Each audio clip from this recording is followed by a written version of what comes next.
নমস্কার বন্ধুরা, আপনারা সবাই কেমন আছেন? আজকের ফুলটা দেখুন। ফুলটার নাম হচ্ছে সানরোজার। এই ফুলটা আজকে কিন্তু বৃষ্টির জলে পুরো গাছ ভিজেছে, কিন্তু এই একদিনের বৃষ্টির জলে গাছ ভিজেছে বলে আমি কিন্তু কোনো ফাঙ্গিসাইড দেব না। এটা যদি নিম্নচাপের জল হতো, 2-3 দিন ভিজতো, তাহলে কিন্তু আমাকে ফাঙ্গিসাইড দিতে হতো। সেই সময় আমি বেবিস্টিন দিতাম। খুব সুন্দর দেখতে ফুলটা, যেমনি ফুলের রং তেমনি ফুলের গাছটারও চেহারা দেখুন,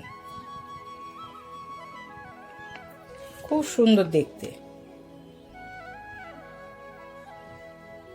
যখনই আমাদের বাগানে 2-3 দিনের বৃষ্টির জল পাবে গাছ, বৃষ্টির জলে তো কোনো খাবার সেই সময় দিতে হয় না, কিন্তু বৃষ্টির জল গাছ পেলে 2-3 দিনের বৃষ্টি হলে তখন কিন্তু আমাদের ফাঙ্গিসাইড দিতে হবে। একদিনের বৃষ্টিতে ফাঙ্গিসাইড দেওয়ার দরকার নেই।